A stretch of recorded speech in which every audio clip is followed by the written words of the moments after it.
Welcome back to Living Local.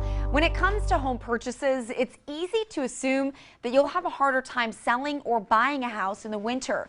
And what about the added hassle of moving with the threat of snow, ice, and sub-zero temperatures? These factors might make you think winter moves are a mistake, but you may be surprised to know that there are quite a few real estate advantages during the coldest months of the year. Joining us in studio is Kyle Robinson with the Robinson Group, brokered by eXp Realty. Kyle, always great to have you here. Thanks, Brittany.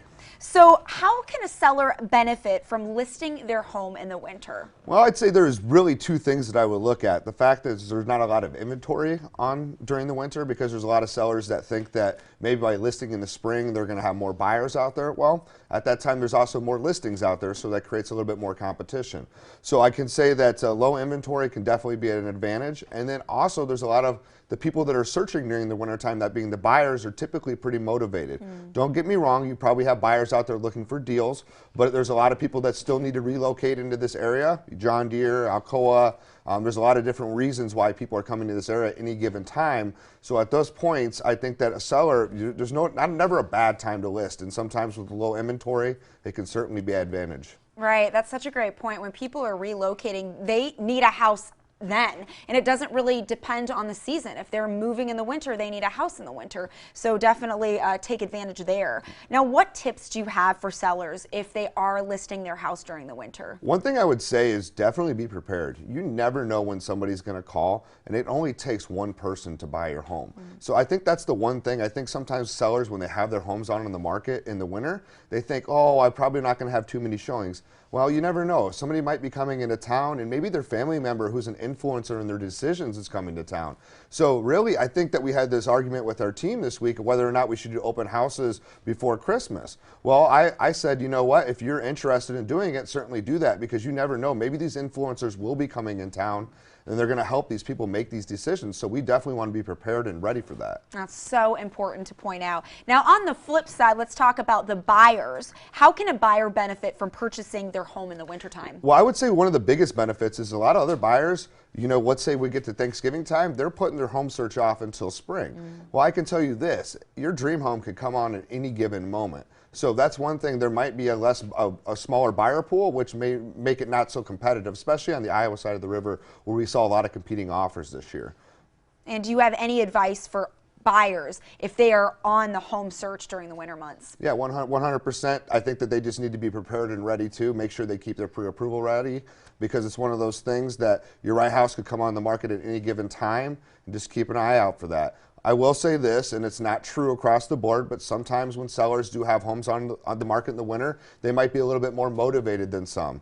So you never know until you ask, but that doesn't necessarily mean a seller is going to do anything crazy to sell their home. So definitely keep that in mind, but you might be able to get a little bit better deal on some properties than others. So. Well, thank you so much for clarifying those misconceptions, because I do think a lot of people assume that wintertime is a mistake, whether you're buying or selling, so there definitely can be some advantages. Absolutely. Now, what if people are moving during the winter time? I know that it might be, the thought might come around like, oh my gosh, I have to move in the winter. It's cold outside. This is going to be a nightmare. Do you have any tips for people to make the process easier? I think be prepared. You know what? When we have winter weather coming, you never know whether or not there's going to be delays, issues. I know a lot of times if there's inspections, potential of getting contractors in there to be able to do some outside work, there's potential issues that could possibly come up, and that's why, you know, in certain circumstances, lenders will allow people to escrow money for certain issues, let's say being a roof or something that they can't possibly do due to winter-related issues.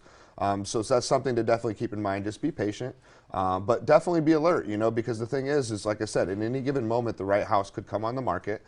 Just have all your ducks in a row for that. Definitely. Now, Kyle, what type of winterization would be valuable for a homeowner to invest in during the colder months? Well, I think that you can look at this a couple different ways. So if you're an occupied property, one thing is that you need to make sure you're doing is checking your furnace filters and making sure that either if you're going to be cleaning them or having somebody come out to check them, because the last thing you want to do is have issues and it break down at 12 o'clock at night and on a weekend and you can't get anybody out there right away.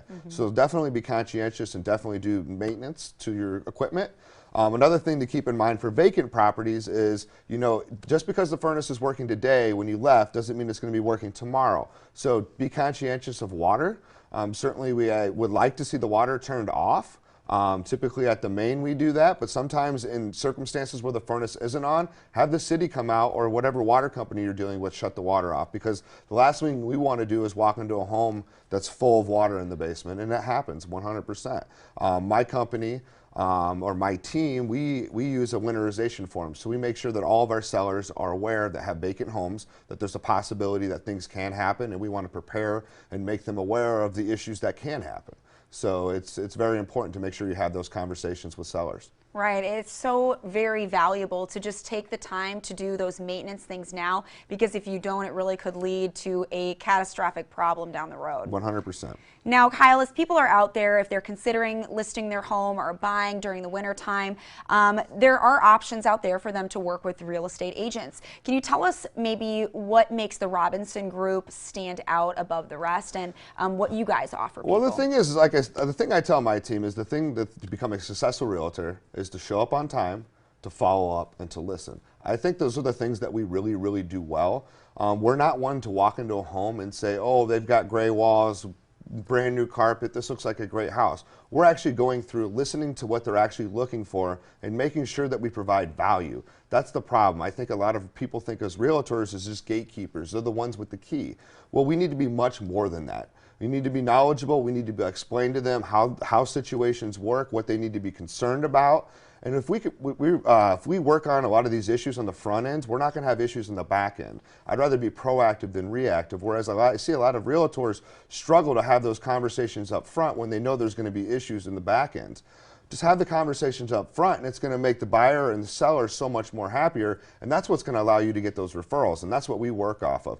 When we walk into houses, we don't tell them we're here for this deal, we're here for all the deals. Because if I do a good job, you're going to tell everyone about it, and that's how we've been able to grow our team and be successful in this business. So I strongly encourage people to treat people with respect and make sure they're giving them what they're asking for. Well, Kyle, it's clear that you're incredibly passionate about helping your clients get their dream home or sell their home. What made you want to break off on your own and create the Robinson Group? Well, there's a couple different things. I wanted to be able to start my own property management company. I wanted to be able to expand into different markets. We're actually looking at moving into multiple states right now, and the brokerage that I work for allows me to do that under one blanket, so I don't have to go and work at different franchises. So that's really an incredible experience. Another reason why we wanted to do it is we wanted to be able to buy foreclosure properties. I am also an investor, and the current company that I was at previously, unfortunately I wasn't able to buy a majority of the foreclosure properties. So this has definitely been enlightening, and it's only increased our business. eXp has just been a great brokerage for us to work under, and they've been totally supportive, and I couldn't be happier right now. Awesome. Well, we are very happy for you and the success that you're experiencing. And thank you so much for coming on and for all the valuable tips that you're giving our viewers about real estate. Thanks, Brittany. All right, you guys, for more information, you can visit theRobinsonGroupQC.com. We'll also have those details posted on ourquadcities.com.